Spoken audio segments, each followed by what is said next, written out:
Well,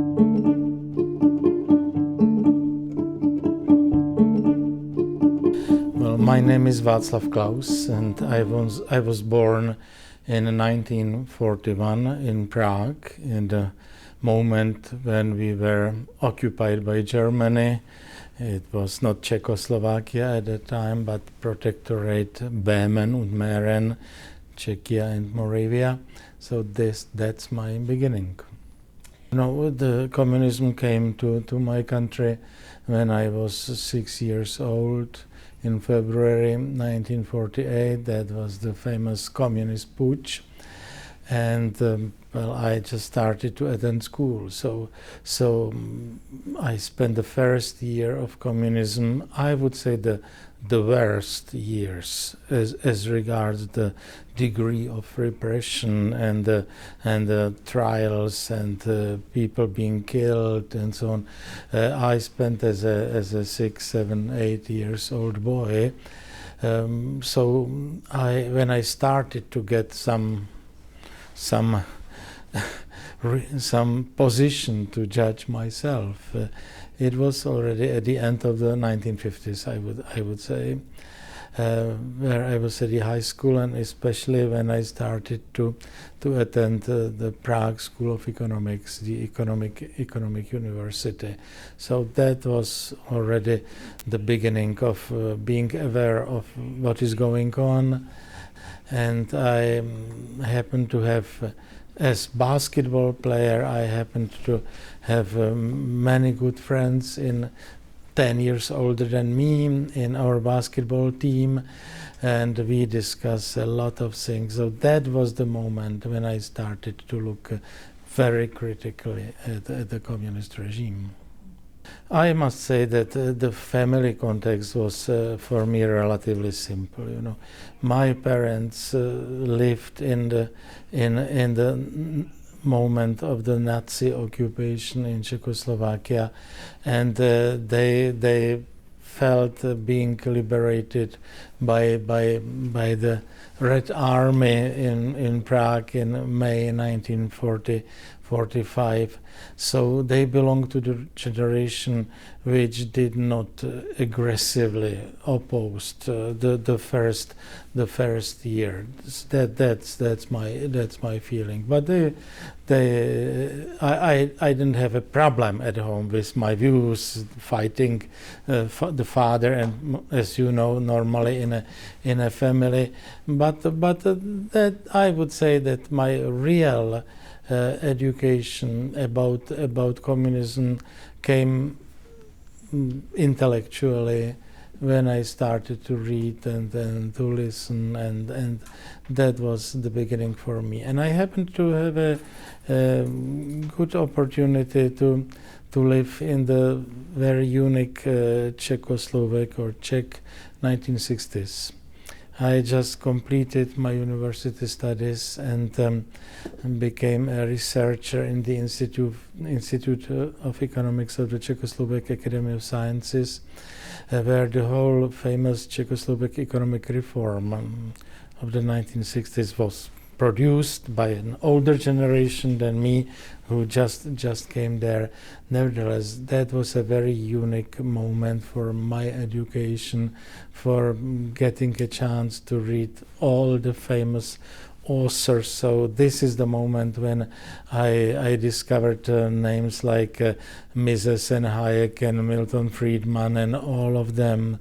So that was for us the 1960s, and especially the second part of the 1960s was the moment of our learning many things, including learning the alternatives to the communist regime, and that was my really important education. This is the communism is trivialized. It's easy to entirely oppose communism. Stop. And it's not necessary to say anything else. Nevertheless, communism had its different dimensions. Communism had, of course, its different degrees of oppressiveness in different moments of that time. And I happened to work in the Academy of Sciences as a young researcher who was lucky to be allowed to study whatever we wanted at that time in the 1960s already, and I was in a department which was supposed to study non-Marxist economic theories and to hypothetically to criticize them. So we, of course, no one criticized them. We just tried to learn them, and so I really had a chance to look at all the Western economic literature, and I discovered the Western economic science. I forgot immediately what we learned at school of the Marxist political economy, and it was for us a very unique, rather positive development, which, as everyone knows, was interrupted in August '68 by the Soviet Union-led Warsaw Pact armies in occupation of Czechoslovakia in August '68, and at that moment people like me were considered the enemies of communism, and I was even called the leading anti-Marxist in Czechoslovakia. And I was after the Soviet Union occupation, when the communists again somehow restored their original power, which was dramatically weakened in the second half of the 1960s, the people like me were fired from institutions like academies and universities. So I was stopped from being able to teach students, to publish anything, and it came relatively too early for me. I was 27. It was just at the beginning of my life, of my career. Nevertheless, already at that time, our views, the views of people like me, were absolute. So communism, no, and what we want is really capitalism and free markets and parliamentary democracy and so on. So that was for us. Then we spent another 20 years in a very unpleasant regime, but unpleasant in another respect. You were not allowed to work in the in the occupations. You were able to work. You were not allowed to travel to the West. You were not allowed to write. You were not allowed, in my case, to teach students. Nevertheless, you were not imprisoned. You could sort of normally live, and you could find. I have never been a member of the Communist Party, which means it helped in some respect, because in my country many communists were, after 1968, were absolutely ousted out of everything, because they wanted to punish more their own people, not the people who were since the very beginning on the other side ideologically. So I got a very low job in the bank at the local level in Prague, and I tried to keep some knowledge of economics. I tried to keep studying, and I tried to keep organizing seminars, meetings of people with similar views, which more or less succeeded in creating a group of my age economists who were in 1989, in the moment of the fall of communism, in the moment of the Velvet Revolution, who were able suddenly to form the government, to become ministers of finance, economy, and others. So that group of people which we tried to build really helped very much. I succeeded to go abroad after the Soviet invasion, and I spent a semester. It was possible in Czechoslovakia. It took more than a year to consolidate power, so everyone in Czechoslovakia had a passport and was able to leave. So I was invited to spend a semester, the spring term, at Cornell University in upstate New York, as both studying plus being a teaching assistant of one professor. So I spent 4 or 5 months in America, and my wife at the same time studied in Amsterdam in the Netherlands. So theoretically it was for us relatively easy. It was not necessary to cross the border somehow dramatically without anything in our hands. So technically it was possible, but we both decided that we belong to the country, that when there is something to be done, it must be done there, not abroad.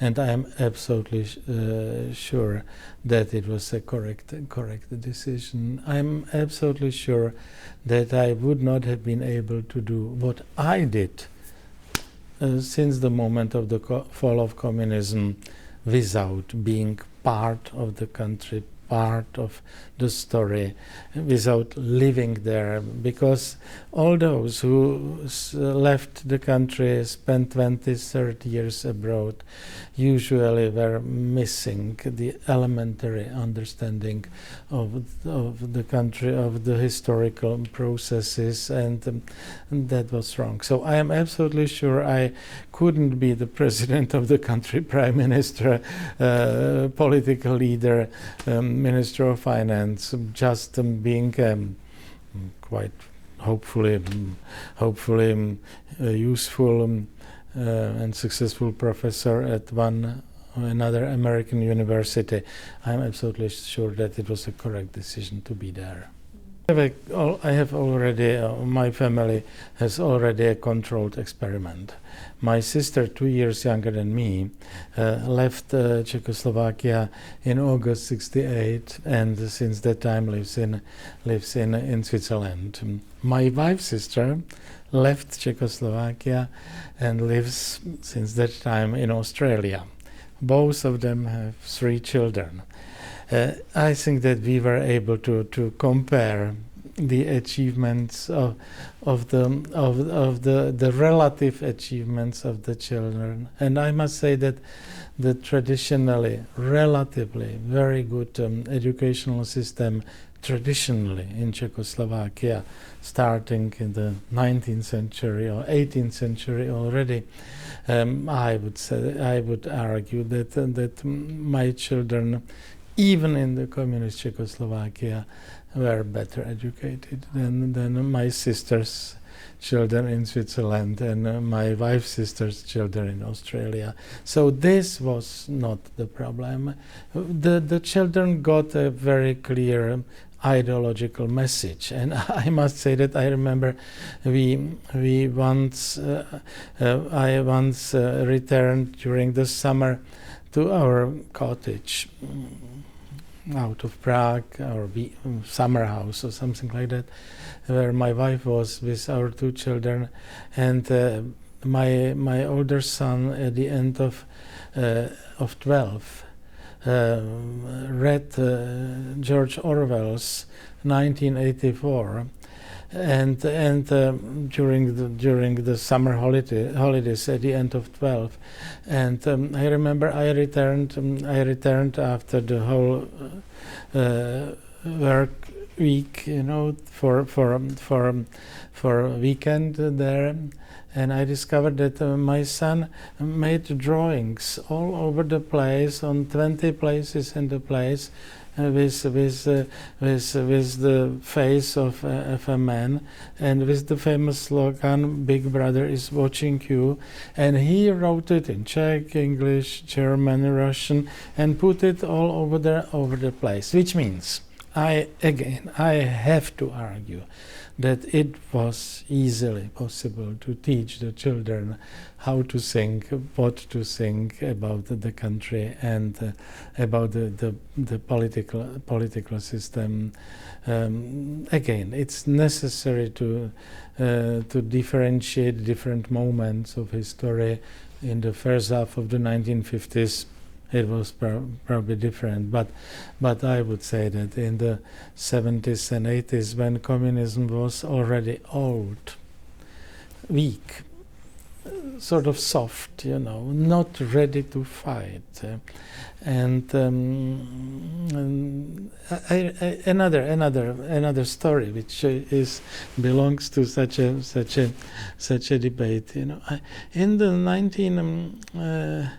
I remember that one professor from Cornell came, whom I met when I was there in 1968, visited Prague, and he asked me, do the people really believe in communism and Marxism? I say 1980, not 1989, or let's say 10 years before the end of communism. And I remember my answer at that time already was, I don't think that many people in this country believe in communism or in Marxism. And my point was, there are more true believers in Marxism at the University of California in Berkeley than in the whole communist Czechoslovakia. And I am absolutely sure this is true. When I want to show the relative softness and weakness of communism, we recently, in my institute in Prague, 3 months ago, we organized a seminar debate, being absolutely frustrated with the indoctrination of our children now, with the nonsenses and ideologies of environmentalism, of global warming doctrine, of Europeanism, and so on, political correctness, multiculturalism, transnationalism, genderism, and feminism, and so on. We once discussed this, and we came to the idea, let's organize a seminar with the title, Is the degree of indoctrination of our children at schools now bigger or smaller than in late communism? Which is in some respect a provocative title, which was printed on the invitations, and the answers differed. Definitely, we understood big difference between the capital of the country, Prague, and some small towns where the role of the Communist Party leader was probably still stronger.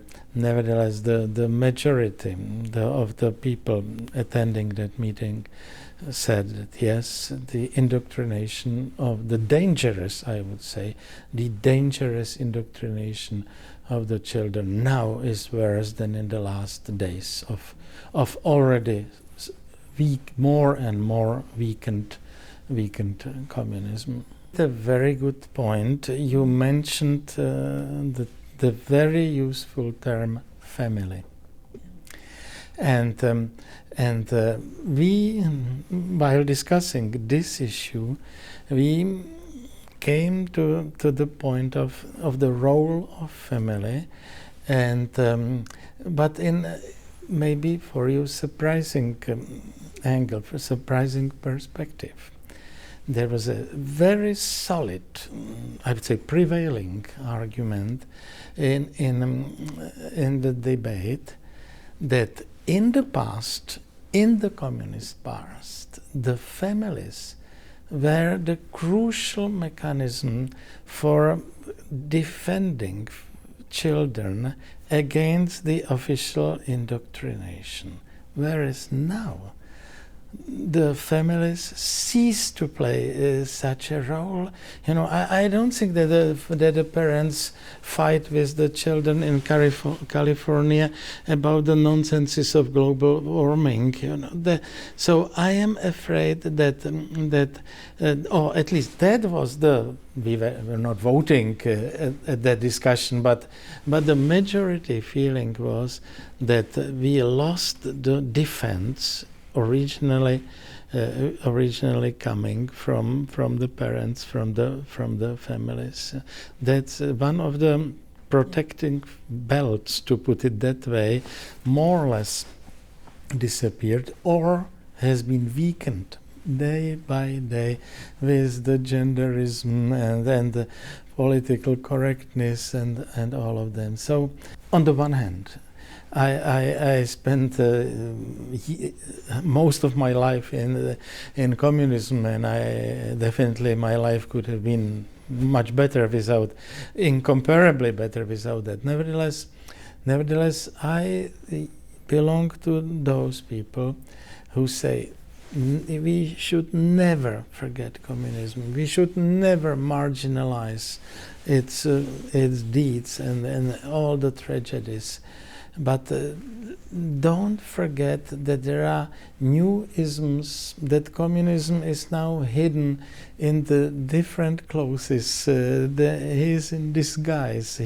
Communism lives now in new reincarnations where the title communism is not the label. Communism is not used, and I'm afraid we are not attentive enough to those new dangers, and that's our task for the future, to not to allow it to dominate around us.